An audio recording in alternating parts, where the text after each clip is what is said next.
everyone needs to learn sales. And then from there, then they're able to give that role to somebody else, bring in a setter, bring in a closer, bring in an SDR, bring in a dialer, whoever that may be. People at times are too early to hire a closer. They'll be making their first 30K. They don't need a closer at 30K. They only need a setter. How have you got such good results for people? So we look at your velocity metrics, what we deem as to be a great salesperson, it's about off the call activity. So the admin time is the times that no one is showing up. That's when you're doing the CRM work, putting in notes. And a great sales rep, whilst they're on a call, they will be typing, they will be writing things down, the AI will be transcribing. They've put some sort of notes really efficiently on the CRM. And most people, what they do is they'll talk on a sales call, and after they finish the call, they think, now I'm going to put the notes on. So behaviorally, they're just not efficient. Can you explain the double booking system for people? What do you think is like the number one thing that sales teams are commonly getting wrong? What's the one thing right now that they're just consistently getting wrong? I'd say most problems are top down, so they're from leadership. And where they look at the reps' performance in terms of the sales team's not performing because of this reason, the reps not performing because of how many different reasons, and they blame the rep, rather than looking at the system or the process or what they've put in place in terms of training for the team. So they don't look at themselves first. They always blame, and then they're always in that habit of blaming and never building the right process to build a winning team. Why do you think though a lot of these guys don't have any processes in place? Do you think they've kind of like made it up to get to like 100K, 200K a month? Yeah, because the truth is in direct response. So we'll make it really specific for like marketers, because most marketers online are good media buyers. They're creative and analytical. So they have these two core skills. They're creative because they understand the angles that they need to have for copywriting and the video for the ad. And then the other side of it is they're analytical. They look at data every day. They look at the cost per lead, cost per call, and they build those two core skills very well. And it gets them to around 200 grand, 250 grand a month. But then the next phase of their skills seems to be systems, people, but they don't develop those. So then the lack of the next phase of their skill development stops them from growing their business. And this is why when they say, I got stuck at 250, I got stuck at 3 million, you see Hormozi call it the swamp. And this 3 million bracket that most people are stuck under, it's the skill development that they haven't had yet. And I will be honest, I have a very different, I came into the space very differently. So I worked for Richard Branson for 6 years, and I didn't have the phase of 0 to 250. When I worked for a company, they were already making 40 odd million a year. So I walked into a business with processes and systems there. Therefore, I had to learn it in reverse. When I came from this industry 4 years ago, I now had to learn marketing and the problems of the creative and analytical mind later. So my learning was in reverse. Dude, let's walk through that, right? So you're walking into Richard Branson's business. The dude is obviously dialed in 1,000 businesses before that. What were you observing in a company that's making like 40 million a year that you can learn from now? Because obviously different stages, different beasts. Let's break it down in how they indoctrinate you in first. So we call it onboarding in like how we work, but they truly indoctrinate you. So the first day that I started at this company, they said, welcome. They had a welcome pack for me. They had a gift box for me. And they welcomed me into the company. And then they said, you're going to go on 5 days of training at our head office. So they paid for a train ticket, sent me down to London, and said, in this 5 days of training, they showed me the company history, because they showed me how Nelson Mandela and Richard Branson had made this deal together to give gyms to South Africa so they can become fitter and healthier. There was a whole mission around it. So they taught us about the mission, the vision, for 5 days straight. So I didn't learn anything apart from company history, mission, vision. I learned all around why the company exists. And then they had this whole day around what is the perfect employee? How do you truly give great customer service? They never showed me anything about sales. And I applied for a membership consultant job. So I was a sales rep, but I never got any sales training for 5 days straight. So the indoctrination into the company was so thorough. And at the end of every single day of that 5 days, they would ask me, let's do a test. When was the company made? And where was the first gym in the UK? They would test those 20 people in their onboarding to make sure they fully understood it. And there was one guy who didn't fully buy into the mission. So you know what they did? They didn't let him go back to work. They told him, hey, we don't think you're going to be a good fit. Is your sales process right now an absolute mess? You have a spreadsheet tracking a spreadsheet, you're trying to use a Zapier flow, and everything is just kind of falling apart. Well, scaling your high ticket sales team is tough. Getting to the next level with your sales team is difficult, and you need the right platform to get there. Check out Aura down below, and you'll see exactly how to track every inch of your sales process, from scheduling your calls, tracking your leads, tracking all your analytics, and most importantly, all the closes inside your business. Aura is the only sales platform that does full end-to-end management of your sales process. This is the main solution right now for high-ticket sales teams to optimize every inch of your sales process. So if you're a coach or a founder or an agency owner, check out Aura for a full free 7-day trial. 100% agree, dude. Because you think about it, right? Like, if you can't buy into the long-term vision, then how the fuck are you going to put up with things when things get tough? Right? Because like, you're always going to have tough days, but it's if you understand the bigger mission of it, it's going to be totally okay. Or at least you're going to work yourself through that process. Isn't it funny? Because like a lot of our industry is based on like tactics, and none of it's actually based on like longevity. If you look at the big info companies that have a longevity, even if you look at like a Jeremy Minor, right? If you look at 7-Level, like one of the reasons why they grew so much is like people feel like they're part of it, whether they like it or not. They don't like it. They feel like they're part of it. And I guess like that comes from top down, right? Yeah, and people, so many reps that we've placed into companies that have had their training, they're so proud to say, we've had 7th level training. And they're proud to say it because of they say it first. They don't say, hey, my name is. They say, hey, I have worked with Jeremy Manor.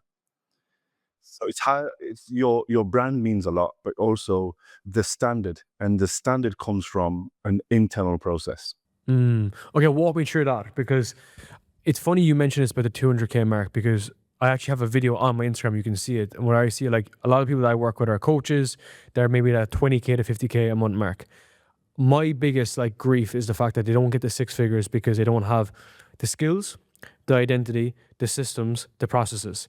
And it's almost like they've fucking made shit up to get to where they are now. They just kind of hacked it together, but they're not willing to take the next jump. It's kind of like, you know, when you're fearful of making another change in case things get messed up. So how have you observed that, and like how have you seen guys change and make those shifts? Okay, specifically for the guys who are making between 30 to 50K or 30 to 100K, I did an event in London where I put on my Instagram, if you're someone who earns less than 50K, there's no charge, there's no upsell. If you have a marketing constraint, I'll just coming down to my office. I had some offices in South London, and around 12 people showed up. It was just a free day. And I wanted to just give back and help. And at the time, it was when, Gary Economics was saying all this stuff online. And I was really against it. And I was like, hey, capitalism is... Same, same, bro. Everything he says.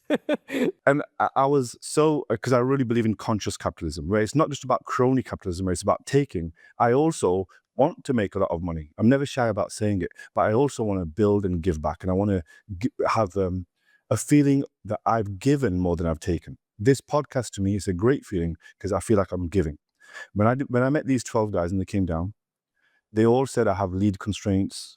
That was their number one problem. No one ever spoke about sales. One guy said my DMs aren't busy enough. No one's interested. And I got him to share his screen live in front of everyone. And there was 12 unread messages as soon as we went into his DMs. The next guy, what's wrong with yours? Oh, my CRM, no, there's no leads in there. Loaded up his CRM. There's no notes. He's never called a lead back after they inquired. And the common trend of these 12 people wasn't that they didn't have leads. That was the case. But they all said, the leads aren't good enough. These customers aren't ready to buy. And what I realized was it was tenacity. The thing missing for them was grit. To go at that 30K phase, you don't need a crazy amount of leads. People think you do. You need grit and tenacity. Before we move any further, I have one short question to ask you. Have you been enjoying these episodes so far? Because if you have, I would truly appreciate it if you subscribe to the channel to help more business owners grow their online business today.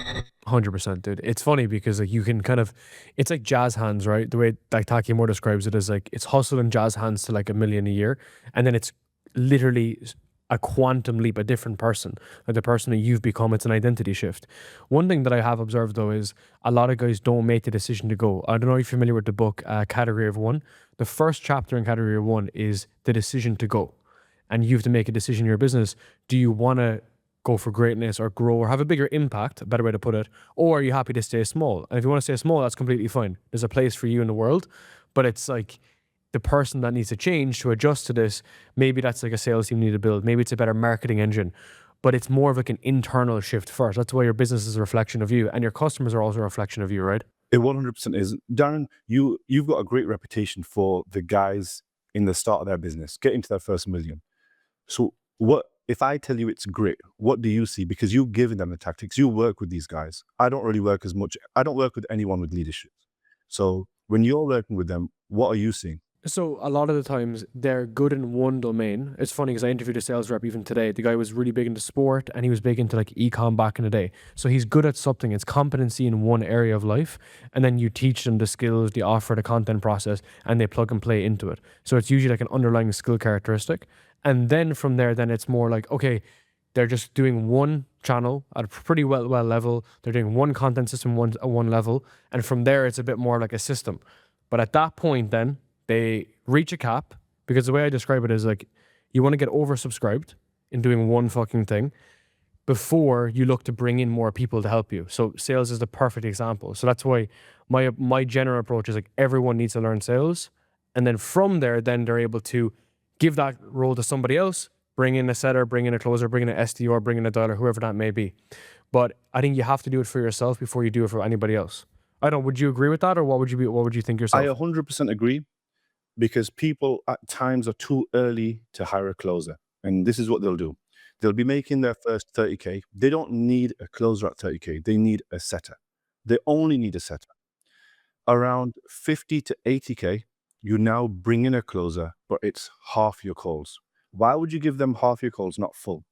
One, because you've never trained your first closer. You can't promise them an amazing earning. So you'll get someone part-time, and you want full-time commitment from them. You have to give them half of your calls, because you need to protect your revenue. In the early stage, when you're under 50K, if you bring in a closer, your sales will go down because you've not got the systems, you've not got the training.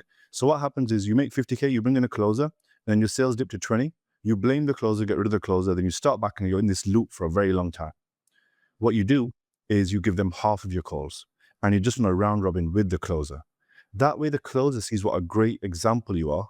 You also see their work and you buddy up together and do the meetings and you QC each other's calls. And it involves not having ego.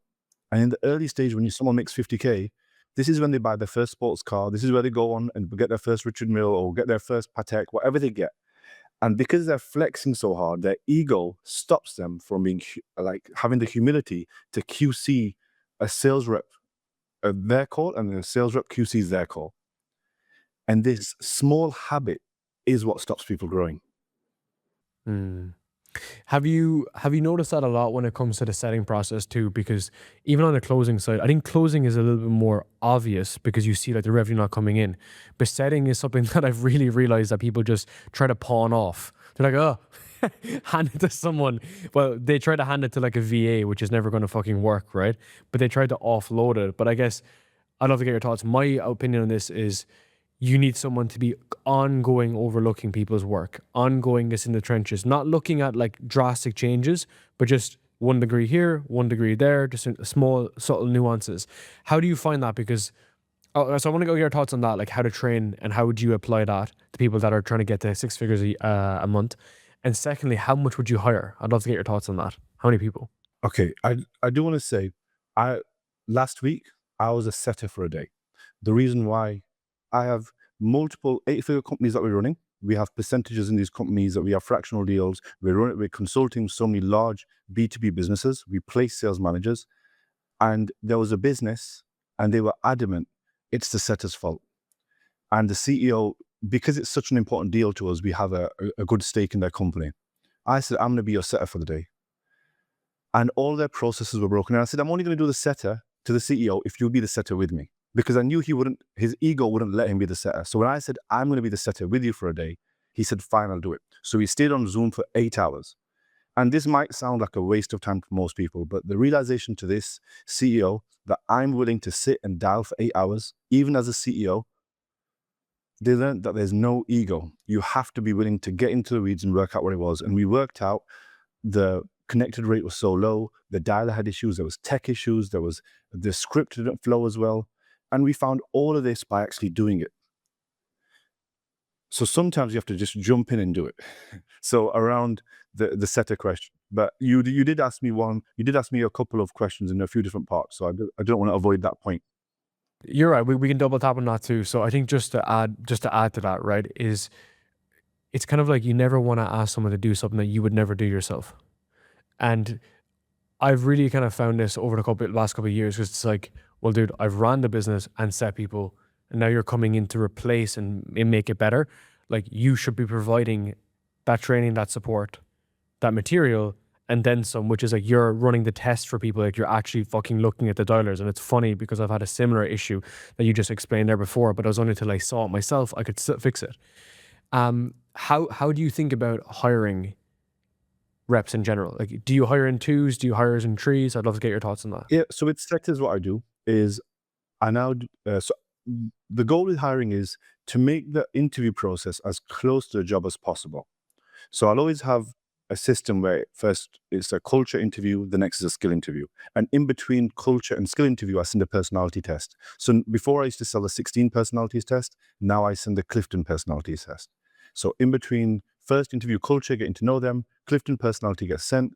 I see how they would mold into the team. Then I do a skills-based interview, which is very much role-play based. If there's a third stage, it's going to be more of an offer conversation about the role. What I'm actually doing is telling them how hard the role is going to be to see if I can scare them off.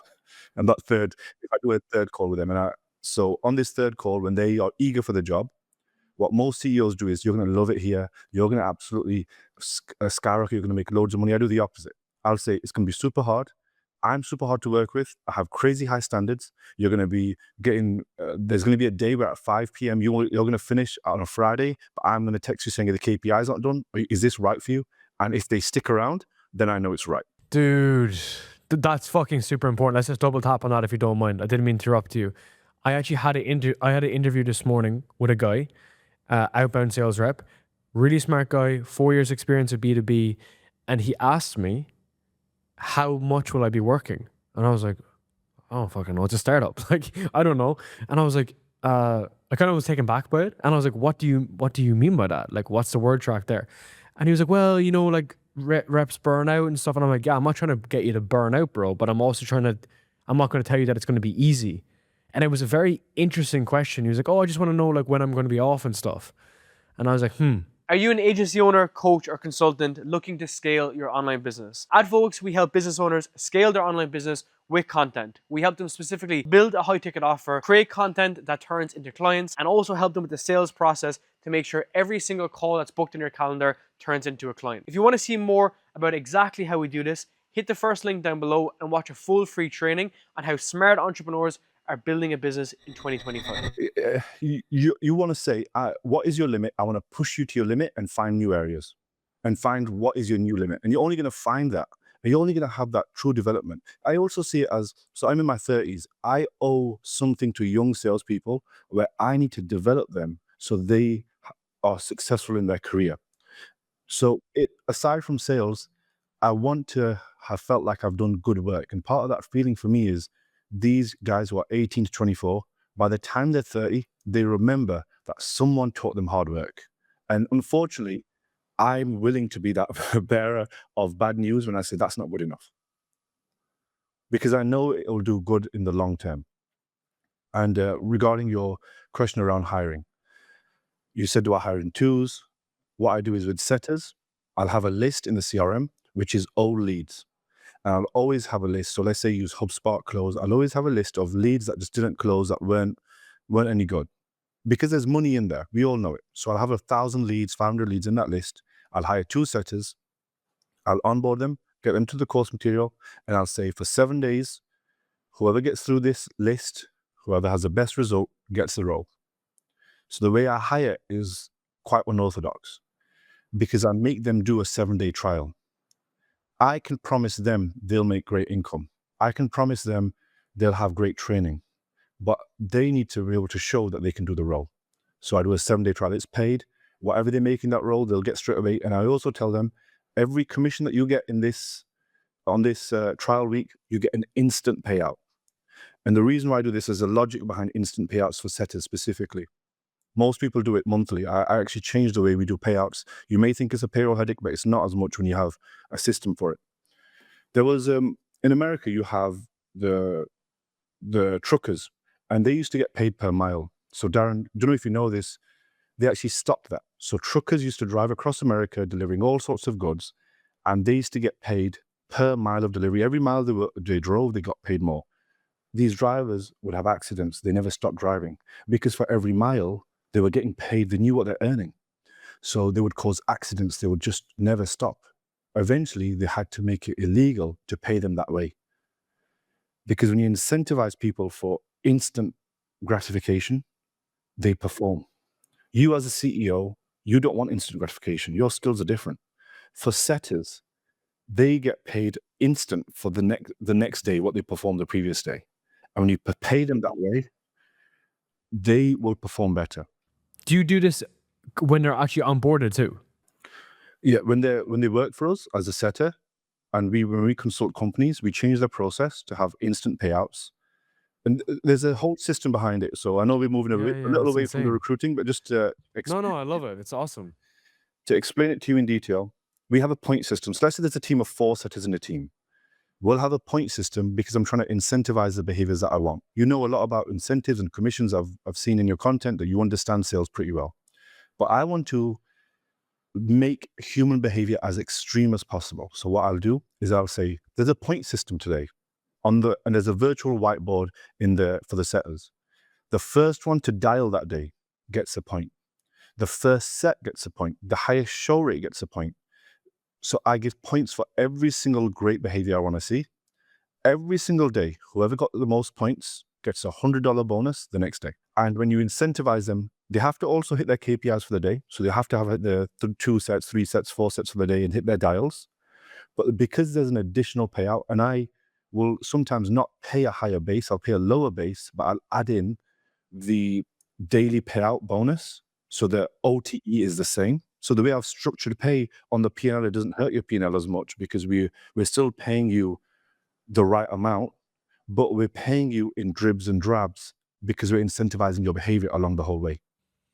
Yeah. So it's like, well, this is interesting because I wanted to chat about bases as you brought it up. It's like not paying for the base, but incentivizing good behavior because you can't control the close rate, but you can control the books and the sets and the confirmed calls and the show up rate. So it's what's within your control because obviously that's a setting, that's a crux of setting, right? You can't control the close rate. Now you did say base though. So what's your opinion on bases? So now bases have got more inflated. Bases have moved towards $2,500 for like American setters. So let's say the US based setters, SDRs are getting paid higher and higher bases.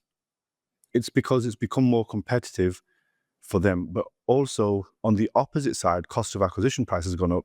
And if the bases go up, it hurts a company on their P&L too much. So there is a bit of a change where people are setting and closing. They're hiring hybrid people, more and more hybrid roles at the moment. But in terms of a base, $2.5K is on the upper end. I think if you can pay someone $1,000, $1,500 base with great incentives, I think about it in reverse. Their base is there, but can you afford to pay a setter 6 to 8K a month? Can you create that opportunity? So an 8K would be a very good setter, but let's say you're paying them between 4 and 6. If you can reverse engineer that opportunity for them, you'll attract good setters because it's all about the opportunity that you create for the people. What's your opinion on no bases? On bases. What's your opinion on no base and commission only? Let's say info coaching, maybe agency. Like, what's your opinion on that? When no bases work better when there's a better brand. So like you could hire someone because you have a good personal brand. Your leads are slightly better. You can hire someone without a base. If someone is running cold traffic only and the leads are hard and they need dialing, they need to give a base because SDRs, they need to be incentivized to be able to earn 4 to 6K. And at times when someone is selling a 3K package, a 4K package on their offer, and they don't have enough opportunity for them to make money, and then with commissions, they can only make 2 to 3K, they're just not going to attract a really good setter. So for you to attract a good setter, you have to pay them the bracket that they need to be in. That's super interesting. Yeah, like I'd love to get your thoughts on this because like I think about this shit really, really deeply, you know, because especially if it's an agency, like it's really tough to get them the first mile effect because it's like as you said, right? It's a dopamine. The hit doesn't come as fast with agency work. If you're only closing 2 or 3 deals a month, man, in an agency, and I know this because I also have an agency, right? So I fucked this up a ton the past couple of years ago, my first couple of sales reps and stuff. Um, my just a thesis on this, my approach on this is, as you described, incentive based bonuses that almost make up a base effectively. So what I mean by this is we had this thing this week, which was like 25 booked qualified calls this week, and we'd pay you $1,500 basically. So that's a base bonus for booking 25 qualified calls because we knew we closed 40% of them or 30% of them, and that would be an extra X amount, right? So it's interesting. Like there's different ways to fucking skin a cat, but as you say, the end of the day is getting them to like 5K a month is like the sweet spot. Exactly. With agencies, I do like hybrid roles because with an agency, you don't have enough lead flow at times and you can't close a volume of deals if it's a done for you type of deal. And because you can't handle that capacity. And if it's an info product, you can separate the role, set a closer. But with an agency, you can hire almost a business development role where they are developing out of the marketing leads that you have inbound or outbound, and then they also close them as well. A good example of this is Andy Elliott's team. They have such a big chopper funnel. So many leads are coming in, but when the lead comes in, the lead gets routed depending on the questions that are asked. So if it's a CEO making $1 million, it'll go to somebody else. If it's making hardly any money, it'll go to somebody else. And then those people will answer the call, will dial them, and then set them for themselves. So they're just working their own leads. And for the right business that has smaller margins, like an agency, I would recommend trying that hybrid model. Interesting, man. So does Andy Ellett run a outsourced sales agency as well? No, it's not outsourced. I'm just talking about his own products and courses and stuff. Yeah. By the way, I don't think like everyone's buying his program. I will say it is pretty much a sales course. If someone did say to me, which sales training should I do? I think Jeremy Miners is great, but most people are seeing through those tactics now, unfortunately. If I start flicking my pen and saying, start talking in a certain way, and you're selling to a B2B audience, everyone's going to see right through you. I do like Cole's style probably the most because it has the most mechanism and sophistication to the way of selling. So I think his works the best for direct response. How would you say like your approach is different? Or would you say your approach is different? Yeah, I used to sell sales training and I used to sell it for $6,500 where setters and closers used to get trained. I now have decided to give away sales training for free. So that same program we used to sell, I no longer charge for it because we make our money on the B2B side. We make our money on developing sales managers. So a lot of sales reps who are really good at their role and they want to become sales managers, we'll charge them for that. So I decided to give away all of my sales training for free and it became a lot more mission driven. I know there's a lot of revenue that we're dropping for it, but the mission of like me being right, like sticking to my word of like, I want to develop young men. I want them to have the skills of sales. If I say truthfully, I believe everyone should have sales skills, then I also sell it. I thought I'm kind of not doing right by the world. Sales management takes a lot more time and development. So we will provide everyone sales training for free. I also think, how do we beat everyone in the market and give more value than everybody else? Let's give away for free. So in our community, we'll train anyone for sales for free. I'm now doing some YouTube lives where people can get sales training for free. There's just no charge. The entire program that they would pay 10K for, they can get it for free with us. And then the sales management and the B2B, we work with companies for. Do you work with founders specifically on the sales coaching for founders specifically? Is that a market you think about exploring? Yeah, if they don't have leads, then we will send them to a partner. We have quite a few partners that help, like people like yourself would help people with their business. So we send them to those. I just wanted, I never want to do something I'm not an expert in. Yeah, because I think it's just a little bit underserved, that market. It's just quite interesting, right? It's like there's lots of like programs out there to help you like with content, with ads, with XYZ. But like founder-led sales, I just felt over the past couple of years, it was kind of underserved. It's like, of course, you go to Cole or you go to Jeremy if you're a rep. And like I've sent my reps to those programs and paid for them. But I just thought it was quite an interesting kind of like wedge. It's like it's different, right? Founder-led sales or any sort of founder-led sales is fucking uniquely different, and your close rate should be way higher before you start bringing in closers. It's just it's like a segment of your career, right? I think someone like you, if I'm honest, like I've spoken to you a few times now. I think, do founders come to you for that? 100%. Then I think So, they should be coming to you for it. That's the thing. I think that's like a well, perfect person to go to. it's the logic though is like it's a calendar constraint. That's what I'm trying to say is like, they come in initially, people just want to learn more about sales. Then they should learn that skill. But the only reason why I would recommend founders doing it is so that they can pack out their calendar and they know what's going on in the business so that they can bring someone else in. Because it's a control thing, man, right? The reason why people give up their business is because it's a lack of control. They don't know what's going on inside their business. Yeah. I've got a tactic for founders. If you have a lot of people who are making under 100K, I have a tactic for you how you should structure your calendar, specifically for sales calls. So I believe you should be doing 12 hours a day, 6 days a week, if you are trying to grow a business. Don't tell me you're motivated and you got all of this motivation if you're not doing it. And the 12 hours is split 4 hours marketing, content, outreach, whatever type of marketing, 4 hours product development, and or like serving your clients, so it's product related, and then 4 hours of actually sales specific time that you have. But then you need to be available in your calendar. So the other 8 hours is marked as free. So in Google Calendar you can mark it as free rather than busy. You put all of that calendar space as free, because the number one thing that you need to have time for is to take sales calls. So you build your diary. But there's a priority. And if you've heard, the definition of priority is the one thing. And the one thing that you want is more money and more revenue. So in those 6 days a week, those other 8 hours that you have away from sales, you still have your calendar as free. Anyone can book in. And as soon as they book in, you call them and you try to move them into the 4 hours that you're available by discussing and moving them forward or back in the calendar. Or you keep to the time that they can do. So you obviously do it at the time that's best for them. And if you can move it to the right time, do it. And that's the best process to grow your business and avoid hiring a closer up until you're 50, 60K in. Yeah, man, you're not the first person that actually told me that as well about when people are booking in. So today is Friday. If someone booked in for Monday, you fucking ring them, you pull them back to Friday evening or Saturday morning. It's speed, right? And time kills deals effectively with this.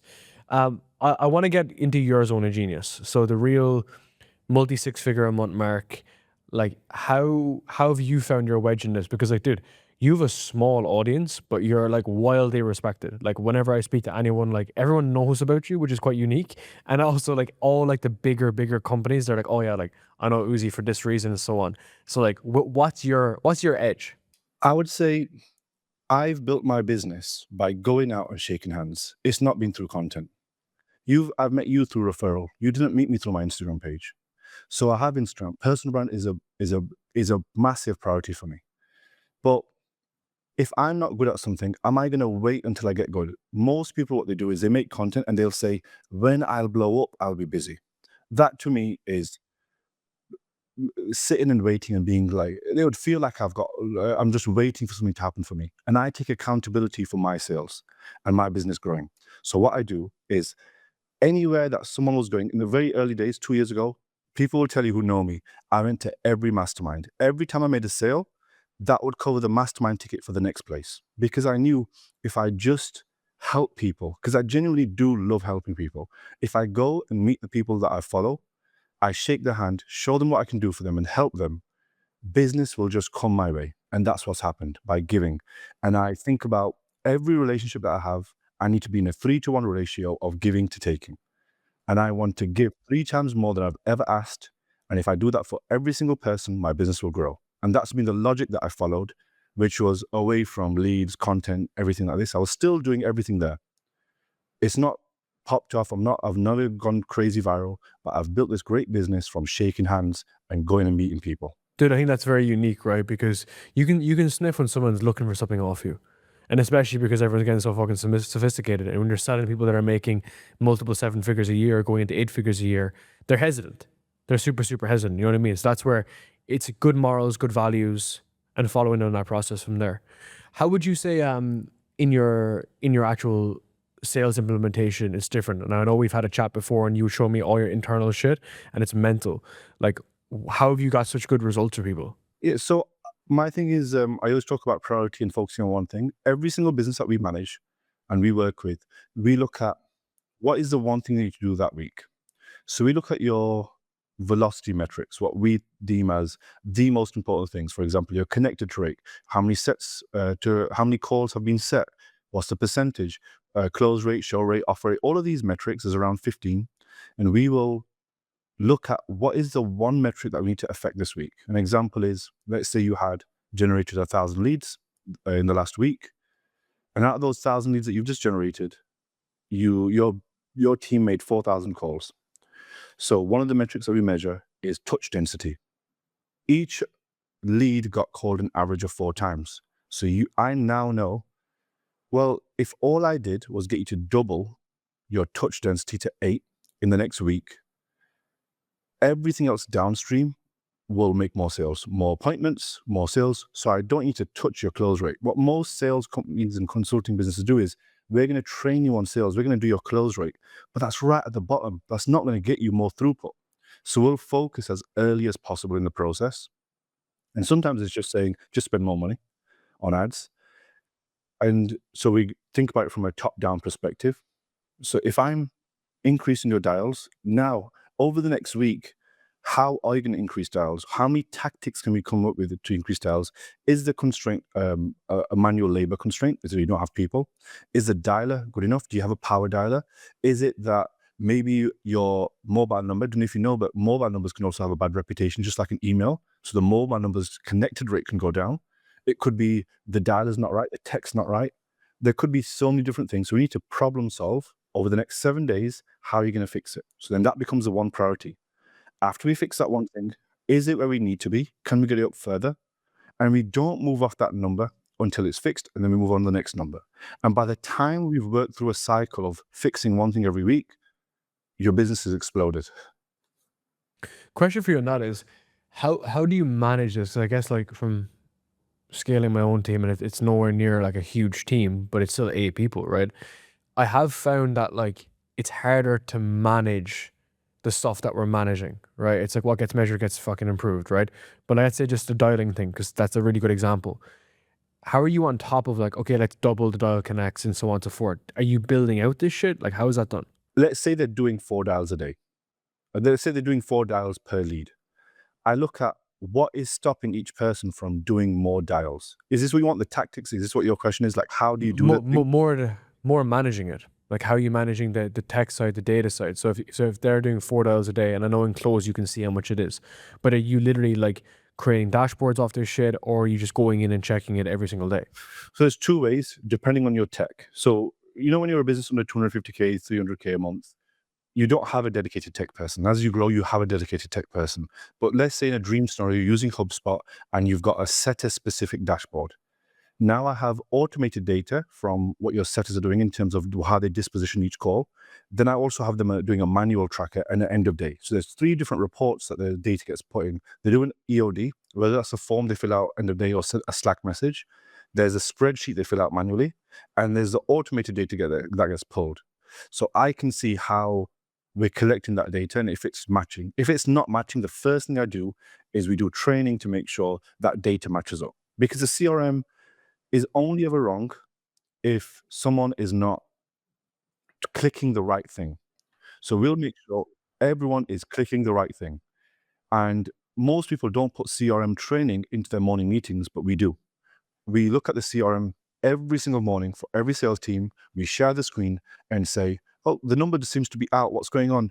And that sales rep is held to a standard to make sure everything is dispositioned correctly, even to the point of every lead has to have a note on it, not a detailed note, because AI can transfer a lot of notes these days into good CRMs, but you need to at least put NA for no answer, VM for voicemail. So just put a note on. So the manual how to manage the team is very much you holding the standard. And once you know the standard, you hold the team accountable for it. Then there's obviously the tech component, which you can see all the data, then the process of them filling out their trackers. So in terms of managing the team to do it, first you have to know what world-class looks like. Most people, before they work with us, I'll be honest, a lot of people tell us, hey, we don't need a lot of sales. Sales are going well. Our close rate is good. So the way before they work with us, at times they'll work with us because they have faith, they got a good referral. So I want to make more sales. The close rate's not too bad though. It's a common thing we hear. We can transcribe our sales calls. We hear it all the time. But then when we look at their sales and how they're managing the team, they've never seen what world class looks like. And I only know that by working for a $60 million business for many years. When you see world class and then you implement world class into the business transforms. Mm. Mm. Yeah, man, it's like your fitness, right? If you're already eating fucking McDonald's every single day and you're not hanging around people that are going to the gym, you're obviously going to eat shit food. It's just like, it's hygiene. I call it like it's sales hygiene, right? I have a question for you on this. It's funny you said about the tech side, because what got me really like anal about just constantly saying like, oh, is this better or is that this better? Was I had a podcast with Ryan Clogg and I was like, how did you get to like 4 million a month, whatever the number was? And he's like, a big part of it was tech upgrades, like knowing the limitations in certain technology and thinking, okay, this power dialer or this predictive dialer is not going to work. We need to move over here. And dude, I felt this last month. We were running a webinar and we had phone numbers for every country. Half the phone numbers, bro, were getting shut down. Not shut down, but they weren't getting like approved effectively, which meant we had like a fucking UK number ringing Irish people and this number was getting taken down. And it's like, and as Ryan calls it, he calls it the 1%. If you got a 1% uptick here, you're going to make an extra 100K a month. And this uptick here. So now for our next webinar in about 2 weeks, we know what to fix. Well, we've fixed it, but hopefully that will give us the more than 1%, but the 5 or 10%. That's the first thing. The second thing you mentioned about the hygiene. So I completely agree with you. My question for you on this though is like, it's how long is a piece of string, but like how much time should sales reps be putting towards sales admin in general, like percentage? Because obviously it's so fucking important, but they feel, but even you as the business owner feels you should be out selling, not fucking updating left, right, and center a spreadsheet. I don't want to say sales reps tend to be lazy. And I was once a lazy sales rep because every top seller believes in their own ability so much that you tend to build this thing in your mind, which is, I'll just close it on the call and then I'll leave it. And they don't put enough focus on follow-up. So 50% of your sales, if they're not coming from follow-ups, I know you're not doing follow-ups. So we look at that one metric first. Where are their sales coming from? How many are coming from follow-ups? If you believe it, they're just a one-call close guy, you think that's a top salesperson. That isn't. To be a great salesperson, it's about off-the-call activity. So let's say you've got 8 calls in your calendar. I know 2, 3 of them won't show up. So if 2, 3 of them won't show up, that is your admin time. It's an 8-hour job, 9-hour job. So the admin time is the times that no one is showing up. That's when you're doing the CRM work, putting in notes. And a great sales rep, just to go into even more detail, whilst they're on a call, they will be typing, they will be writing things down, the AI will be transcribing. They've put some sort of notes really efficiently on the CRM because it's not a lot of notes. If you've got AI, it'll transcribe all the bulk of the notes, but you can write things in whilst you're on the call. Even on a setting call, you can just do it whilst you're speaking. And most people, what they do is, like, just is going super tactical. They'll talk on a sales call, a setter or a closer, and after they finish the call, they think, now I'm going to put the notes on, and they leave it. So behaviorally, they're just not efficient. So you have to be really efficient at doing it. And then the time that I would hire a VA for, so it's down to the sales rep to do all their notes. But if I've implemented a really good double booking, triple booking system where sales reps never come off the phone, now I will hire a VA, and the VA will do all the notes and admin for 5 closers. So I'll get one admin from Cape Town, Philippines, wherever it is, and that admin person will do the notes for all the team. But I'll only do that when we have a double booking, a triple booking system, and someone is taking all their calls. If they're not taking back-to-back calls, they do all their notes. Can you explain the double booking system for people? Yeah. So the software that we've been using is iClosed. And what we do is they've got a double booking and triple booking feature. So how it works is, if we build something called a show rate engine, when someone books a call with you Monday at 3 o'clock, the first thing that happens is they get a call to confirm that appointment. If that has no answer, then that slot is still marked as taken. But if they don't answer the second or third call, we will mark it as free. Now it's marked as free. The calendar is now available for other people to book. In case both people do show up, there's an automation that Slack will send into the channel and say the second person has also showed up, and it will allow the setter or a closer who's free to jump onto that call, and it'll notify them inside Slack and give a link straight in to join. So a setter Is that automated though? fully automated, completely automated. And it's even now automated where if they answer questions that we can see, when they answer a specific question, they have a lower chance of show rate. So you can look at all the analytics in iClosed and see these questions have a lesser show rate. Those will be automatically marked as free. And then somebody else can still book, because calendar availability becomes a constraint, not because of just manual hours of people, but because of technology. So we maximize the technology to make sure we have all the hours covered. Yeah. And it's interesting because I've heard Cole and Josh Troy and stuff talk about this a lot in detail as well. It's just interesting to see how that's done in an automatic way, because how do you quantify when someone shows up on a call? Right? Because if the other person's not present, like, is there like a flag that's being initiated that's not a note taker and so on and so forth? How do you quantify if they don't show up? If they do show up and you're not on the call for the other So call, then, for the so there's two notifications that go into Slack specifically from this software. The first one is the second guest is there, so that person is there. We need a setter, so it's looking for someone to join. And then if they've been in the waiting room for 5 minutes, it sends another notification. So it sends notifications if someone's waiting. And because they're being sent into Slack, everyone's getting notified. So there's an SOP for closers will join first. Whichever closer is free, you jump in. Because why would a closer not want to jump onto a call that's available if you're sat free? You've got a chance to make money. Here's an hour, just jump on. And if you don't have that culture, then it's a culture-based thing. And then also the setters are so eager to jump onto those calls because every setter wants to prove that they can close, because they deeply believe they can. Because there is this disillusion for many setters who have worked for a while. I'm good enough to be a closer. Why not a closer yet? So by providing that opportunity, we can also give them a development opportunity to get good enough to start closing. I actually want to ask you on that. That's a really interesting question, because interesting topic, because, a lot of setters might come in and be like, oh, like, I'm only doing this to become a closer. And I felt that sometimes that might create a really bad attitude, because it's like they don't value what they're doing in the moment. You know what it's like? It's like having a girlfriend and being like, well, I could get this girl over here, so I'm not going to value this girl. It's like, that doesn't make sense.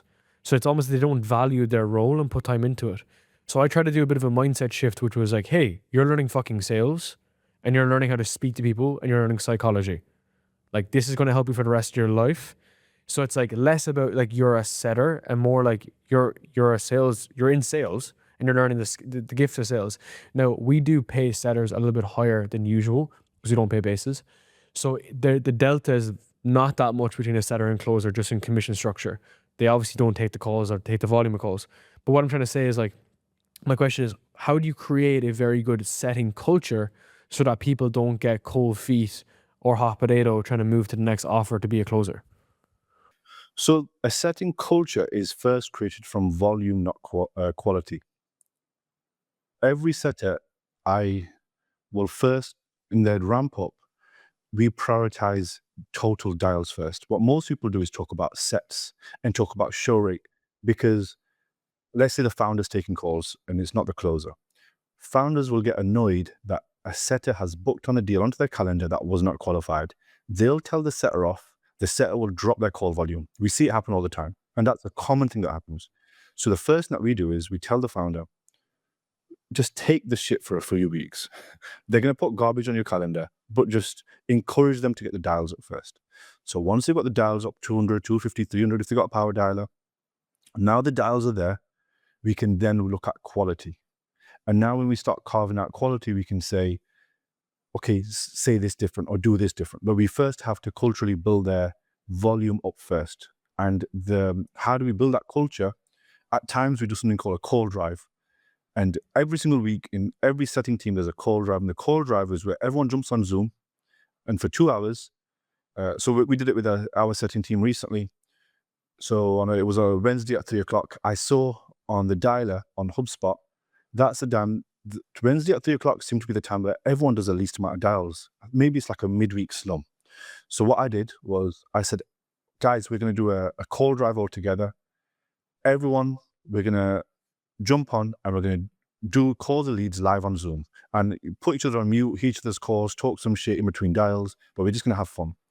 I ordered a Deliveroo, Uber Eats to everyone's house at the same time. So it cost me £6-7, whatever it cost. And everyone had lunch right before. So I make sure I fed them as well. This is before the 2 hours.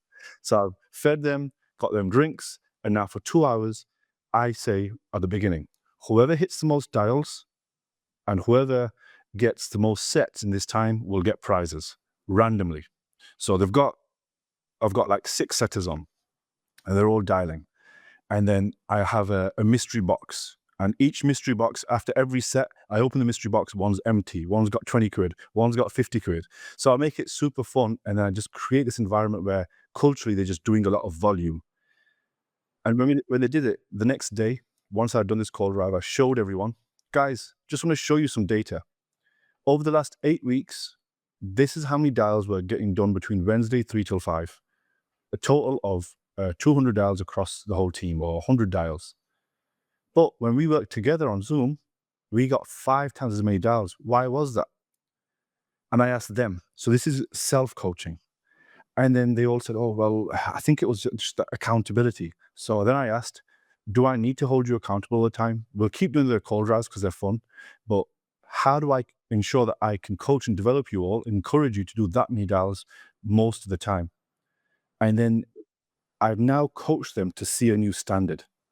And what I did in that activity was I created a new standard by showing it to them, by getting them to do it without them even knowing.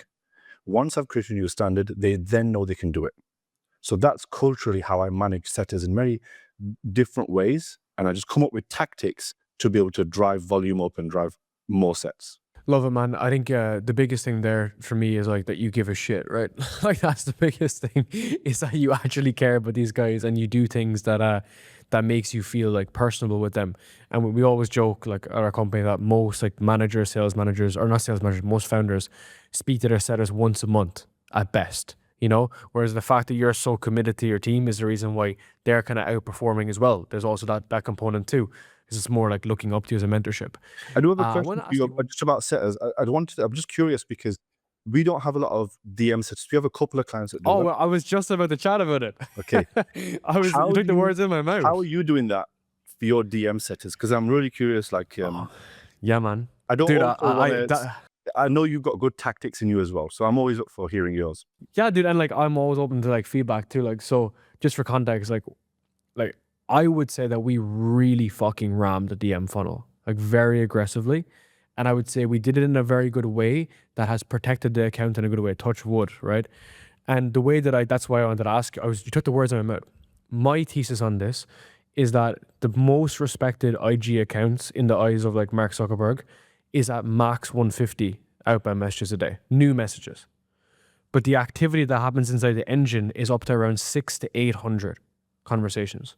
So generally speaking, my KPIs for the guys are 100 activity a day around, let's say this, okay, let's take a step back. Let's just say it's like 1 or 2 setters. We're both collectively trying to hit the 150 outbound a day on that threshold, and we're trying to throttle that threshold. The follow-ups and ManyChat though can be at that 600 to 800 range. So if our activity is at, let's say 150 to 200 per setter, then that gets us up to the 600 to 800 mark. Now from there as well, those conversations I would look to give, anywhere between 30% of those are in active conversations. And then I know of conversations, I could probably book 10% of conversations, let's say, like actual conversations that are in running. So what happens is you get left with 100 active conversations, which gets you to around your 10 bookings a day. And then that's the kind of way that I try to move it up. And there's a second component to here though, which is confirmed calls versus unconfirmed calls.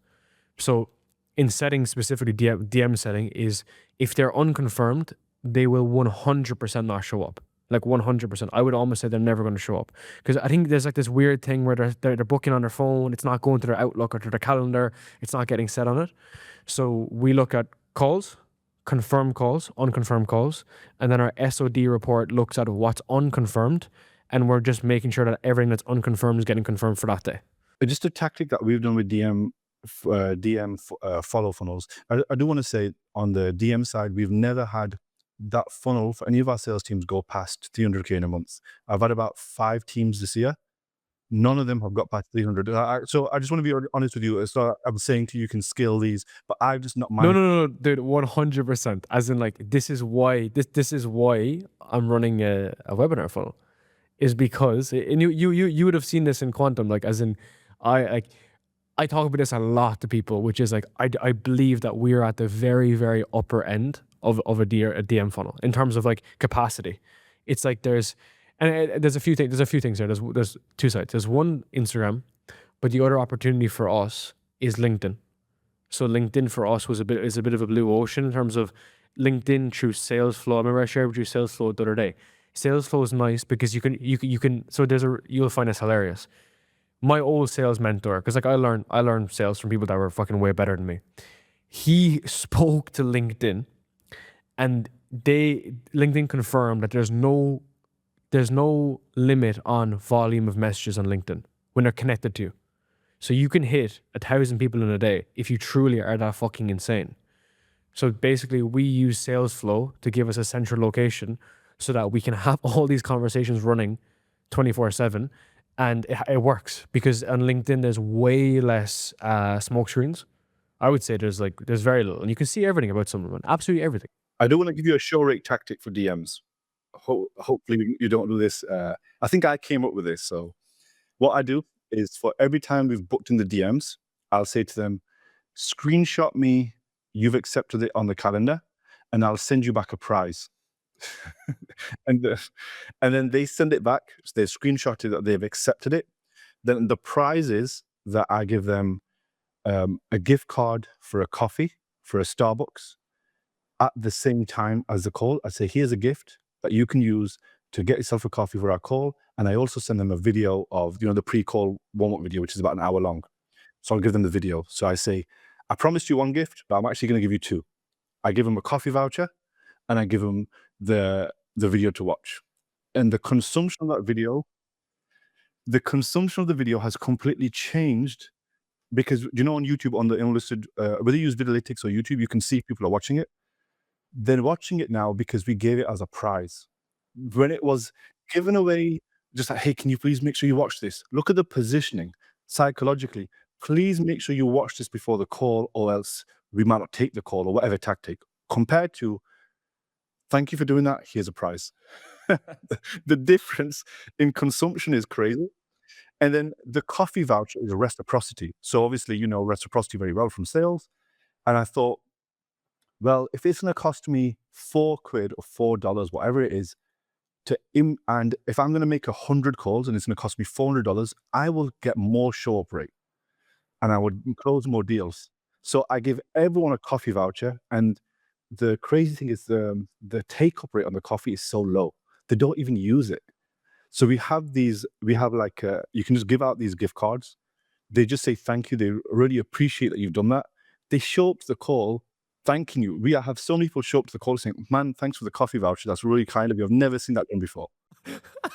Dude, I'm going to 100% steal that.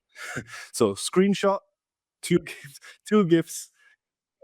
You see, most people online, they have these tactics, which is like, force them to consume this video. You need to do this.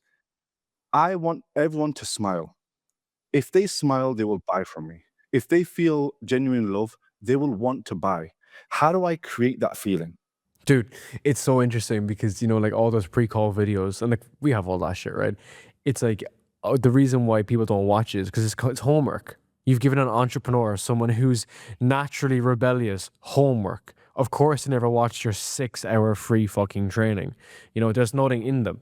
Whereas, like, the way that I tried to position it is like, this is really for you, just so that you're prepared and just so that you can get the most out of the call. And this is important to you. And they're like, oh, okay, great, that's fantastic. Just so that I know that we're going to talk about this. And it's it's funny, right? Everyone's thinking in I's, not in U's. But by the way, when they send you that screenshot back, put confetti into the chat and balloons and say, here's a gift, and literally make it animated. We make it as animated as possible, and then we'll also sometimes have a voice note from the founder, and then you'll say, "Thank you very much, man. Have a coffee on me," and then you'll send the voucher, and it's your voice saying it. Fuck, that's such a good idea, my dude. Such a smart idea, man. Yeah, dude. Any questions you have just like on the DM side? Because I think that's what I wanted to ask you, right? Was like DMs versus dials is very interesting. Did you find that you got to this upper end and you thought, now I need to start a new funnel? Are you going to maintain that main thing now? Maintain that old? Yeah. Yeah, you're gonna make like that's exactly it. Like I'd never recommend someone to quit something that's working. You'll be you know? shocked how many do. Like I know, and that's what I'm always just like, dude. Like just leave it running. So what I found, you know, a few things, just a few things, and like this is so anecdotal, and it's not 100% correct. I've just found for us that like the DM funnel is really qualified people because one, we can prune them and then we can see the whole way through. And then when they go through the application form, like the quality of the leads, they're just way more warmer, even if they're cold. So, dude, I call follower ads warm traffic. I don't call them cold traffic at all because they come in, they're fucking following your page, bro. And whether they've been there 5 days or 5 months, they know everything about you. Like it's way different when you're actually doing running like a VSL funnel. So to me, that's still warm. I do have a Even though you question pay for you for it. about that. Just a question for me. Most of my content on IG currently gets between 1,000 and 4,000 views. Yeah. So the views aren't crazy. And if I was to run follower ads and I'm not making what people consume as crazy valuable content, because it was crazy valuable, everyone would be sharing it and everyone would be sending it to each other. So it's not right yet. It's not perfect. So if I'm running follower ads and I'm sending them to a page that isn't fully dialed, how will that affect performance for follower ads for me compared for you? Well, the logic for you is like you're helping people with like sales leadership, building out sales management, and scaling up from like 200K onwards. So the people that are following your page are going to be people that you want to be qualified. So if you have this fucking super autistic video about how you're building out a sales tracker and it's getting 2,000 views but of the right people, I would turn that into a follower post, and I would put $120 to spend through it a day.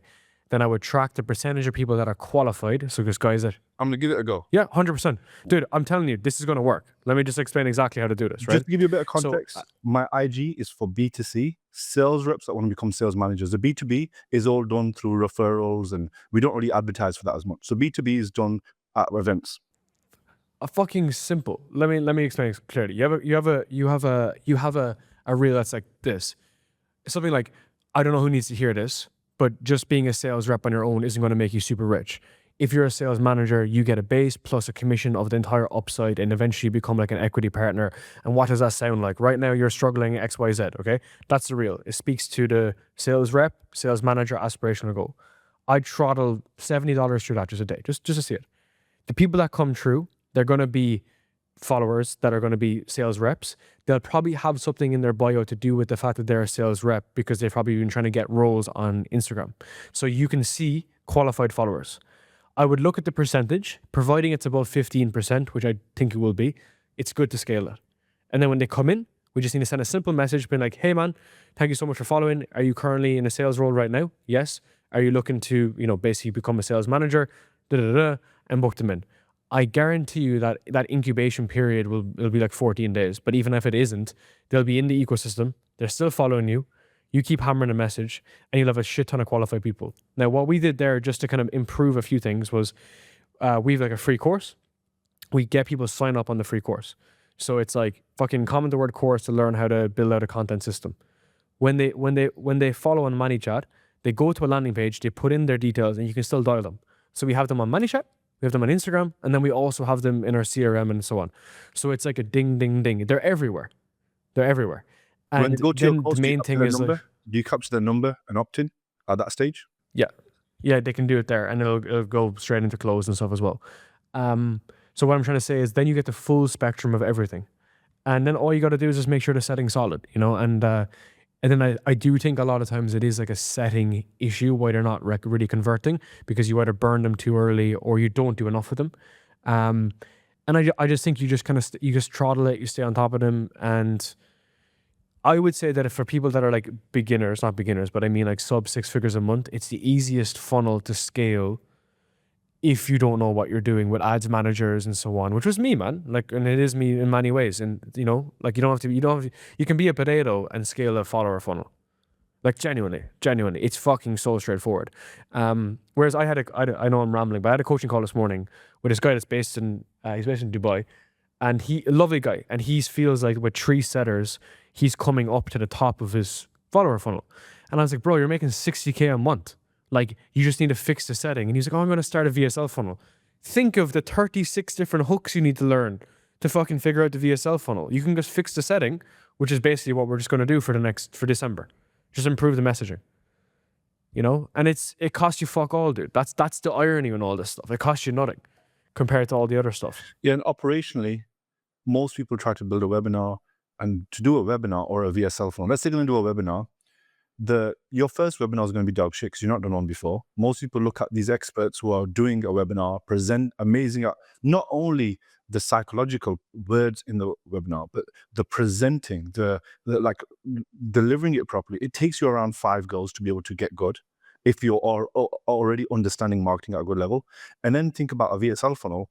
There's so much data and so much like daily accountability you have to have on yourself for a VSL funnel. So a follower ad funnel, I would actually think that is the best tactic for someone who's trying to grow early on. And also, dude, you can respectfully be a dumbass and still work it out. So that's why I think it's hilarious selling high ticket, because like, for instance, like our low end product is 6K. So we can do a bunch of mistakes and still, I'll give you an actual story. We had a DM setter, he was exceptional in the beginning. And then he had like a performance hit and really went down and really kind of went off the rails. He was very good in the beginning, but he would always hit the same leads that didn't close for whatever reason with like a bullshit message and follow up on. One of these guys actually has closed recently and has become like a really good client of ours. And I said to our team, being like, this was someone that we quote unquote might have burned, but we still worked out positive.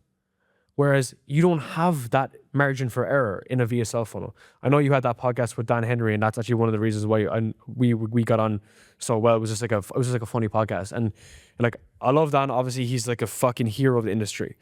But as you pointed out in the podcast, all the things that he knows that took him 15 years or whatever to learn, I don't think someone can immediately do it out of the box. But you can fuck up a sales process, fuck up the first call, dial them 2 months later and still close them. Because I've done it hundreds of times, dude, hundreds of times. I've made mistakes over the years and still recovered something. So it's interesting, right? I don't know. I think we're both more on the sales side than on the marketing side. And I just feel very passionate about it because there's obviously a massive swing in the industry where it's like, it's all marketing, it's not sales. And it's like, well, man, a lot of $100 million companies are sales companies first, right? Hormozy is a sales company. Funny because enough. you may not class yourself as an influencer because your podcast is successful. You are an influencer, whether you see yourself that way or not. And to have the growth that you do in terms of some of your viewership, I think you've got a Luke Belmore video that's got crazy views. Some of like your top performing videos on YouTube or short form as well. To have that and the sales ability, and now you're understanding leadership operations, that is the recipe of a great entrepreneur. So I don't know what your goals are in terms of, do you want to make 10 million? Do you want to make 100? But the foundational skills that you've got, to me, I think you're going to be mega successful. Thank you, brother. I appreciate it. Well, likewise, you know, it works both ways. For you, I think, what do you think from like a next steps? Like looking at you talk a lot about leadership and like developing younger people. How do you plan to really get guys to become more sales managers? Because I think it's interesting, right? Like that's a very interesting offer. It's a very unique offer as well. I think we're the only people who teach sales management, especially at the level that we do. And it's not, for most people, it doesn't look sexy because everyone can go online and promise you instant gratification and say 10K a month, become a closer. But for closers, you have, who you're successful, you have 2 paths to go down. Either, well, 3. You can keep closing, but you are constrained to your calendar. There's a limit to your earning. And this is why at a certain level, you have to stop buying sales training as a closer, because how much more money are you going to earn? If you've done closing for 1-2 years, your next step is either open your own business or become a sales manager. And if those are your 2 options, opening your own business is such a big learning curve, but because most people see ads and think, and it's made to seem easy, they'll think, I'll just do it. I'll just open my own business or my own offer. But think about the marketing, the amount of things they need to learn, because they've got one competency out of 100. But because they've closed sales, they've never truly understood how much the business did to generate that call for them. That's one thing, and obviously deliver on the promise of that of the product service. The next thing is becoming a sales manager. To me, is a natural progression, because let's say there's 9 components of sales management: tracking, systems, hiring people, ramping up, meetings, sales training, developing others, leadership, and what's the last one? Hiring. Let's say you've got all of these 9 components of sales leadership. You have one of them, which is sales training. You can train somebody else because you understand what it is. You might not be the amazing coach, but you understand what a good call is. Now, if you learn all these other 8 components strategically, which you can do at a good pace, now you can start multiplying your calendar, which was constrained with just your earning, times 10, times 20 reps. You can maybe manage multiple offers. You can manage one team. And I see it as the closest natural step. But because it's not the most viral thing to say, open your own offer, make 200K, we attract a real sophisticated person who's like, I know I've been held back in my job. I know I should have got promoted. I know I'm due for the next step. I can go from earning 8K, 10K, 15K to 20, 25, 30, 40. And that's why our offer works so well. And the promise that we give them is we'll also be able to place you. And we can promise that because we have great B2B relationships, like we have all the biggest sales trainers that we spoke about earlier in the call, they take our sales managers. They want sales managers from us, which is why me visiting, shaking their hands has been monumental in our growth for our business, because those relationships, they can then sell sales managers to their clients, and they'll ask us, knock on our door and say, can we get a sales manager? And we'll place one of these sales managers into their company. Or our B2B consulting side, we can give them a sales manager. Mm. Yeah, dude, it's a next step, right? Because again, when I went back to founder-led sales and to bring in a closer, when the closers are in place, then you want to get out of the sales management, and then that's when you need someone else to come in. So it's like, I feel like it's like a role that no one even thinks about. And maybe, if you're huge, if you're like a Ryan Clog, is different. But I mean, it's just people just think, oh, the chaos is always going to be there, and I'm just going to be always managing the DMs, managing the dials, and managing the closers. Like it is a huge opportunity. I guess one question I have on this on a sales manager side is, how do you ensure the sales manager matches the pace of maybe you and the culture and fitting in well, right? Because sometimes the business that you built is based off your drive, and people just want to follow you, and now they're following Scott, Okay, so what I did was I learned from the trading niche. So we had a lot of trading clients. So obviously, you've seen all these crypto offers and all this stuff. We took on a lot of these clients. Now, I learned in their programs, they always have a sandbox. And in their sandbox mode, they would practice a lot. So we created scenarios for our sales managers to do sandbox training, role plays, drills, and we come up with so many different scenarios for these sales managers, and we can check their competency very well. And then, based upon their experience as a closer, what they've seen before, if they work for a business doing 500K a month, 2 million a month, we can match them up with a business. And then what we do is we don't just place them. We will support them for around 8 to 12 weeks during the ramp up of that sales manager. So the sales manager continues to come back to us, and they have an open door where they can say, hey, I just need some help hiring this team. And the business owner can also ask us for support. There's 2 separate Slack channels. And we're able to onboard and ramp up the sales manager, because that's the big part of this. If you just throw someone into a lion's den, they might not be successful, but we guarantee success by the consulting. 100%, dude. That's the biggest thing, right? Having like a full overview of like what the fuck is going on inside the business, I'm interested in your thoughts about the placing of the setters and so on. How do you do that at a high level? Do you also have a training program? It's free. All of our sales training is free. Everything that's for salespeople. We don't have a setter specific program right now. Like our school community is all for closers, and we just will place them in. Setter training we give to all the B2B companies. So all of our B2B companies will have setter training for their clients. So we'll have a setter coach for them. But do we have a module that setters can consume? Not really. I don't think it's the thing that they need from us. We need more, like, we want more closers as well, because we use that to recruit and place them as well. So when we get them training, we'll also place them in. Yeah, because I was just curious about that, because I know that you were mentioning that you placing some setters as well, just part of the hiring engine, that, you know, filling the gaps basically. It's either a setting, closing, or management issue, you know?